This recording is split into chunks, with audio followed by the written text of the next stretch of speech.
Bonjour à toutes, bonjour à tous. Aujourd'hui, on est le vendredi 7 novembre 2025.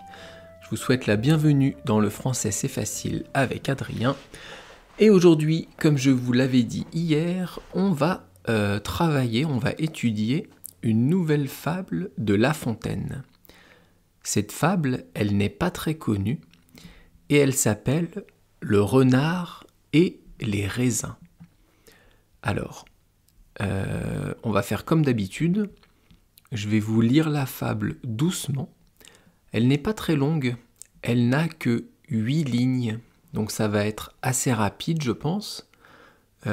Puis je vais vous relire les lignes que je vais vous expliquer en détail, ligne par ligne, où je vais vous expliquer les mots compliqués, les phrases un peu complexes, parce que souvent, les fables, les poèmes, ce sont des textes un peu compliqués en français.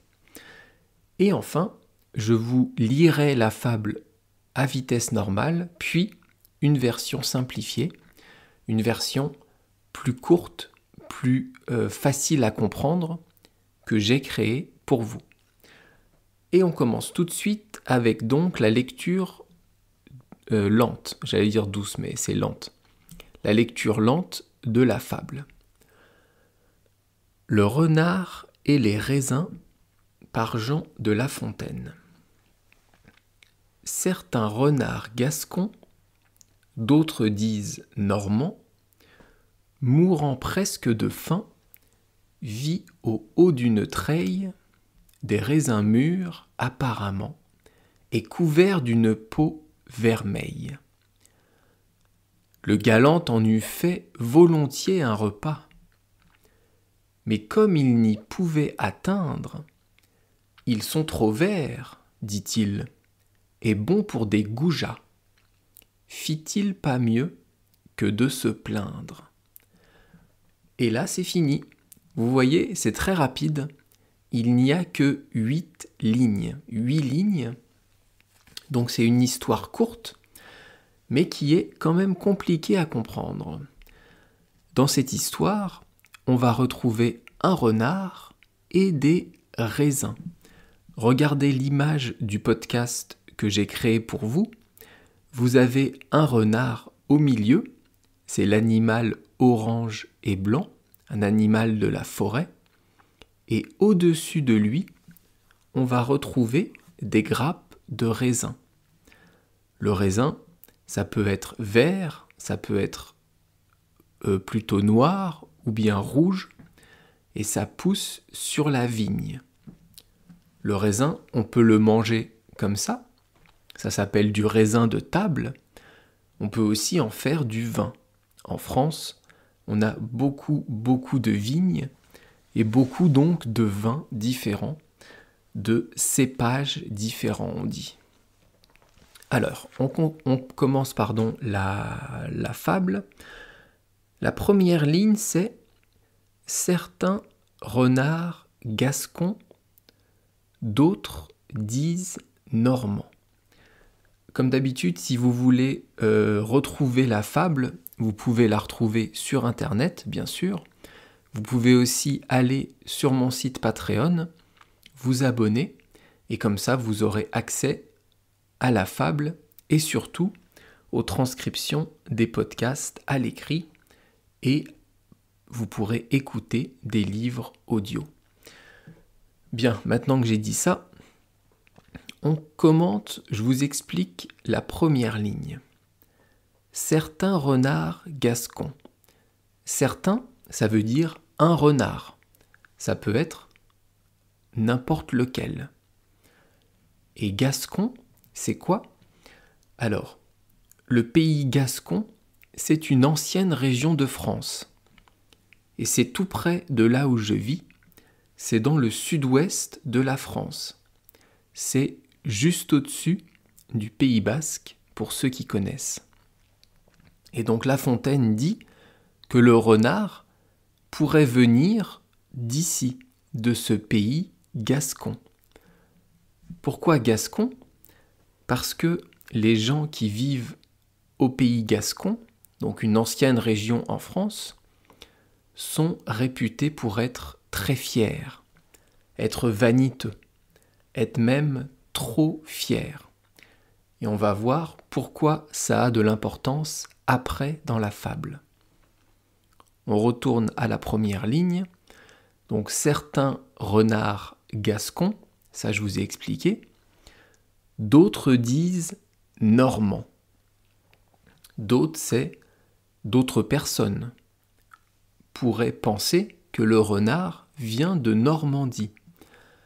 La Normandie, c'est là où je passais toutes mes vacances quand j'étais enfant. C'est dans le nord-ouest de la France.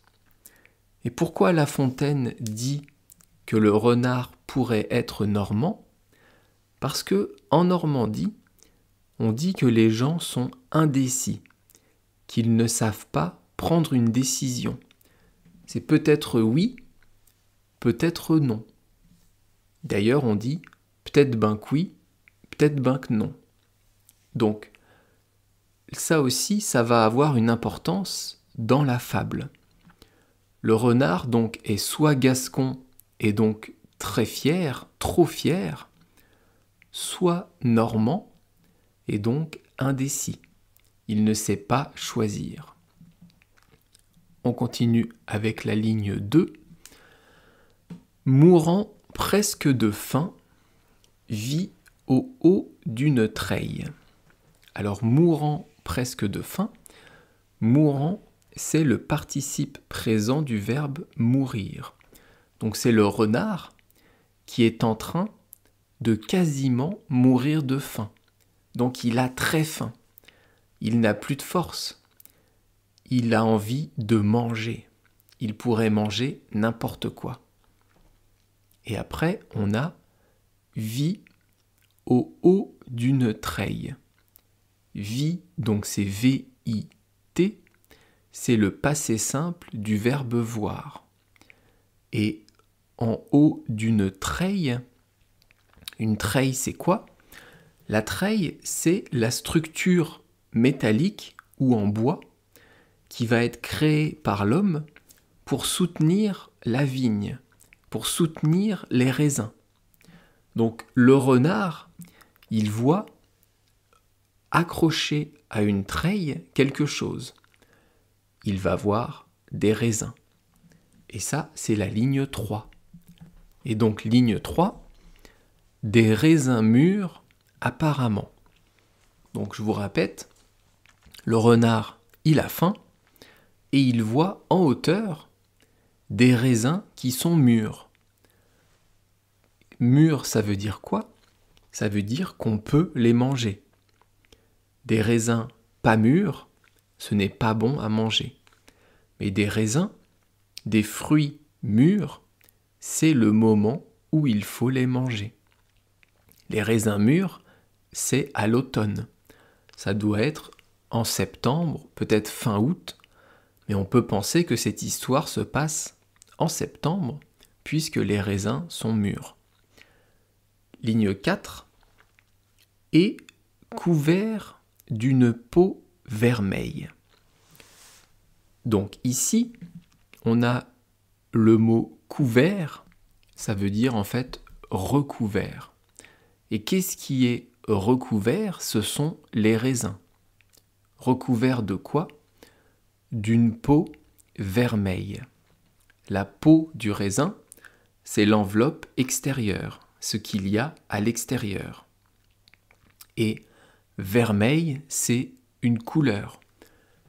Couleur vermeille, c'est rouge foncé. Rouge très foncé. Donc les raisins sont beaux, ils sont bien mûrs, avec une belle peau rouge foncé. Ligne 5. Le galant en eût fait volontiers un repas. Galant, c'est quoi? Alors, galant, c'est quelqu'un qui agit de façon honnête et qui est élégant, qui a des bonnes manières ou qui est bien habillé. Mais ici, c'est un autre sens de galant qu'on va retrouver. C'est un vieux mot, c'est un vieux sens du mot galant, mais galant, ça veut dire rusé. intelligent. Le renard, en général, dans les fables, c'est souvent lui qui joue des tours aux autres animaux. Comme la fable qu'on a vue il y a 10 jours, avec le bouc qui s'est retrouvé dans le puits, c'est le renard qui est sorti du puits, ou dans le renard et le corbeau. Il y a beaucoup de fables où le renard est un animal rusé, intelligent. C'est pour ça qu'ici, on a le mot galant. Donc on reprend la ligne 5. Le galant en eût fait volontiers un repas. Donc le galant, je vous ai expliqué, et en eût fait, en, ici, ça représente les raisins. Et eût, c'est le passé simple du verbe avoir. Et un repas, c'est pour manger. Donc le galant en eût fait volontiers un repas, ça veut dire que le renard aurait bien voulu manger ses raisins. Le renard aurait bien voulu en faire son repas. Ligne 6. Mais comme il n'y pouvait atteindre. Alors ici, on a la conjonction de coordination mais. Donc on a quelque chose qui va poser problème. C'est quoi? C'est que le renard ne peut pas atteindre les raisins. Les raisins sont trop hauts pour que le renard puisse les attraper. Il n'a pas accès à ces raisins. Ça, c'est la ligne 6. Et la ligne 7, on a des guillemets au début de la phrase. Donc, c'est une citation. C'est le renard qui va parler. Et le renard dit « Ils sont trop verts, dit-il, et bons pour des goujats. » Le renard dit que les raisins sont trop verts, qu'ils ne sont pas mûrs, qu'ils ne sont pas prêts à être mangés. Et en plus, il dit que ces raisins sont bons pour des goujats.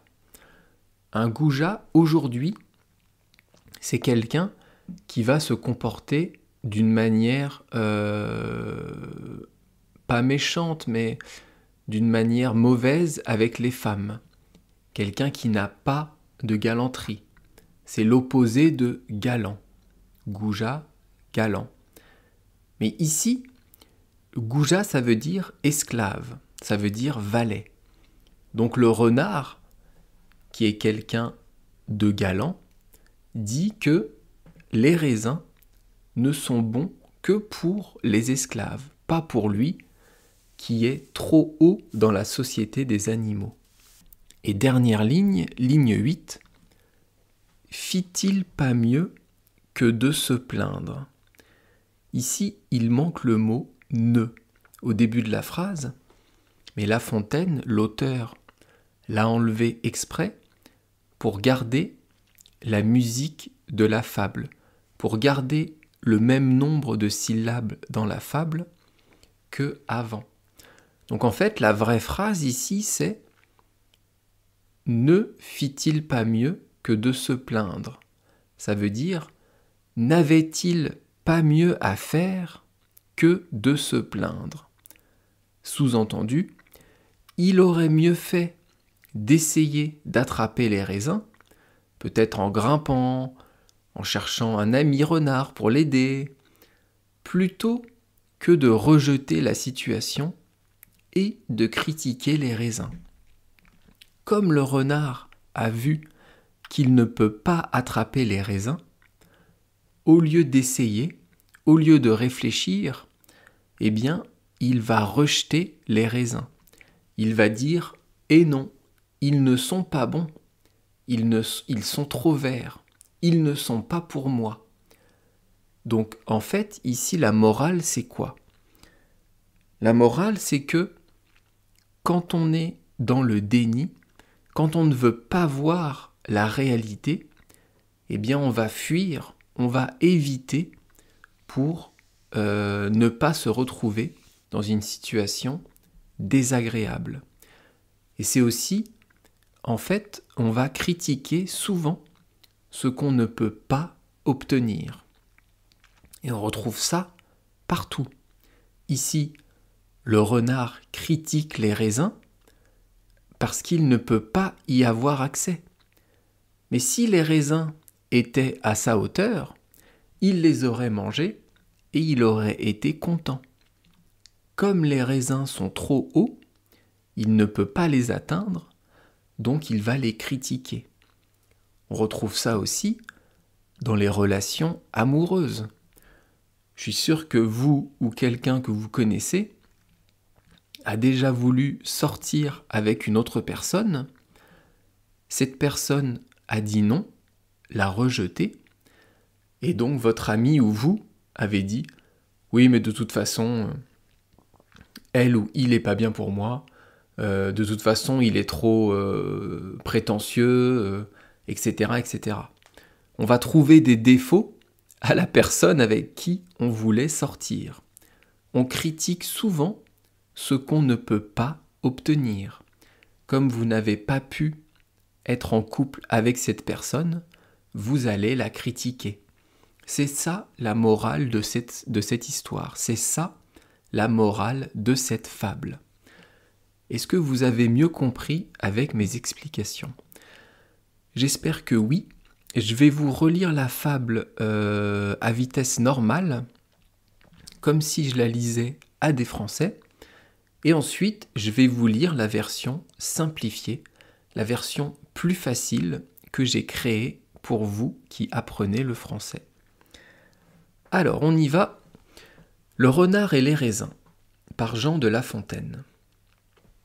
Certains renards gascons, d'autres disent normands, mourant presque de faim, vit au haut d'une treille des raisins mûrs apparemment, et couverts d'une peau vermeille. Le galant en eût fait volontiers un repas, mais comme il n'y pouvait atteindre, « Ils sont trop verts, dit-il, et bons pour des goujats. » Fit-il pas mieux que de se plaindre ? Ça, c'est la version originale. Et maintenant, je vous lis la version simplifiée, la version plus facile que j'ai créée. Le renard et les raisins. Un renard qui mourait presque de faim vit en hauteur de beaux raisins à la peau rouge foncé.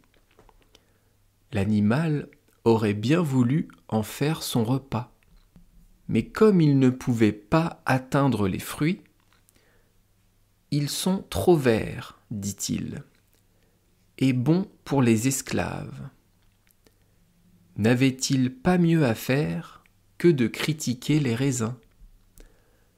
Et voilà, on arrive au bout. Je vous ai dit que ça serait un peu plus court que les autres fables de La Fontaine, et c'est pas plus mal. Demain, on retourne sur les expressions françaises, évidemment. Et demain, on va voir une expression française qui est « comme dans du beurre ». En France, on adore le beurre. Je vous parlerai de tout ça demain. Merci beaucoup de m'avoir écouté et on se retrouve donc demain. Bye bye, hasta luego, matane.